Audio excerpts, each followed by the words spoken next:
టీవీ4 Telugu news కి స్వాగతం। మెదక్ జిల్లా ఆందోళన నియోజకవర్గం పరిధిలోని టెక్మాల్ మండల కేంద్రంలో మాజీ ఎంపీపీ చింతా స్వప్న రవి ఆధ్వర్యంలో ఎంఆర్పీఎస్ నాయకులు కాంగ్రెస్ బీఆర్ఎస్ బీజేపీ పార్టీల నాయకులతో కలిసి సంబరాలు నిర్వహించారు। డాక్టర్ బిఆర్ అంబేద్కర్ బాబు జగజ్జీవన్ రామ్ విగ్రహాలకు పూలమాలలు వేసి నివాళులర్పించారు। అనంతరం మందకృష్ణ మాదిగ చిత్రపటానికి పాలాభిషేకం చేశారు। ఈ సందర్భంగా వారు మాట్లాడుతూ సుప్రీంకోర్టు ధర్మాసనం ఎస్సీ వర్గీకరణకు అనుకూలంగా తీర్పునివ్వటాన్ని హర్షం వ్యక్తం చేస్తూ నేడు సంబరాలు నిర్వహించారు। అంబేద్కర్ విగ్రహం వద్ద నివాళులర్పించిన అనంతరం మిఠాయిలు పంచుకుని సంబరాల్లోని పాల్గొన్నారు। ఏబిసిడి వర్గీకరణకు సహకరించిన సుప్రీంకోర్టుకు ధన్యవాదాలు తెలిపారు। 30 సంవత్సరాలుగా సుదీర్ఘ పోరాటం చేసిన ఏబిసిడి వర్గీకరణ సాధించిన మందకృష్ణ మాదిగకు శుభాకాంక్షలు తెలిపారు। ఏబిసిడి వర్గీకరణ ద్వారా ఎన్నో ఉపకళాలు అభివృద్ధి చెందుతాయని వారు ఆకాంక్షించారు।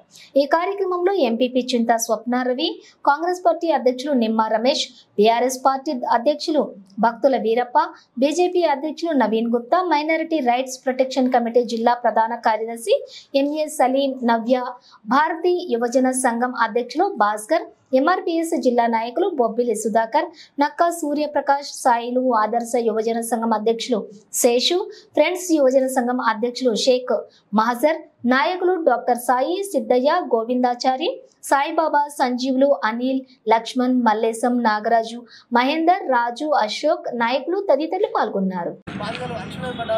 దానికోసం మందకృష్ణ మాదిగ గారు దాదాపు 30 సంవత్సరాల నుండి పోరాటం చేస్తున్నారు।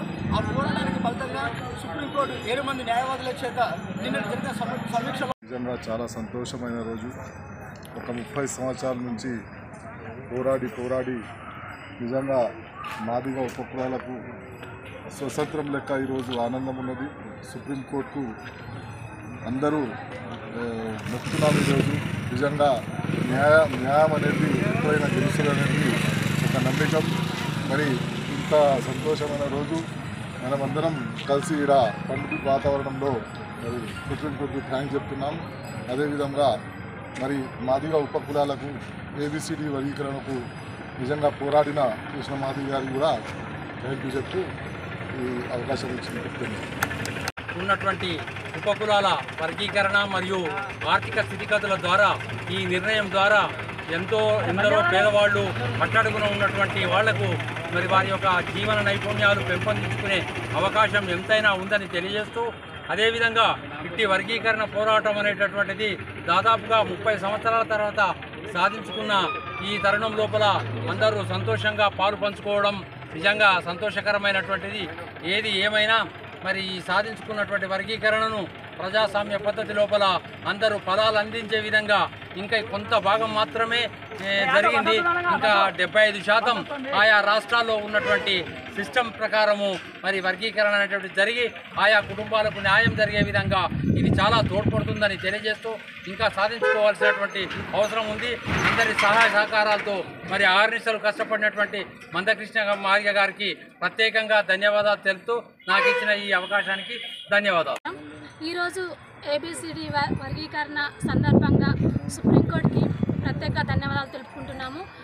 ఇలా అమలుపరిచిన కేంద్ర రాష్ట్రానికి ధన్యవాదాలు తెలుపుకుంటున్నాము। ఇలాంటి ఈ ప్రోగ్రాం గత 30 సంవత్సరాలుగా చేస్తున్నారు, ఈ రోజుకు ఫలించింది। ఈ మా ఎస్సీ మాదిగ అనేది చిన్నగా చూడొద్దు, ఎందుకంటే ఎప్పటికైనా సాధిస్తామనే లక్ష్యంతో ముందుకెళ్తాం। ఇలాంటి ప్రోగ్రాలు చేయడానికి మేము ముందుకొస్తాం, మాతో పాటు అన్ని కులాల వాళ్ళు ముందుకొచ్చి సహకరించాలి। ఇంకా వెనుకబడిన కులాలను అందరినీ మనం ముందుకు తీసుకెళ్ళి మనం నడిపిద్దామని కోరుకుంటున్నాం। మరి ఈ అంబేద్కర్ గారు భారత రాజ్యాంగ నిర్మాత, ప్రపంచ మేధావి। అంబేద్కర్ గారు ఏదైతే రాజ్యాంగం రాసిండో ఆ రాజ్యాంగమును ఈయన రాసిండు, ఆయన అమలుపరిచిండు। దానివల్ల ఈరోజు సుప్రీంకోర్టు తీర్పునిచ్చి, ఎందుకంటే ఈ రిజర్వేషన్ల ఫలాలు, రిజర్వేషన్లో ప్రమోషన్లు కూడా ఈ రిజర్వేషన్ ఫలాలు భారత రాజ్యాంగంలో ప్రతి ఒక్కరికి దక్కాలని చెప్పేసి ఆ కోర్టు తీర్పిచ్చింది। ఇవాళ రెడ్డిలకు రేవంత్ రెడ్డి ఉన్నాడు, నాయుడులకు చంద్రబాబు నాయుడు ఉన్నారు, రావులకు చంద్రశేఖర్ రావు ఉన్నాడు, మా మాదిగలకు ఒక మందకృష్ణ మాదిగ అన్న గారు ఉన్నాడని చెప్పేసి నేను తెలియజేస్తున్నాను। మరి సుప్రీంకోర్టు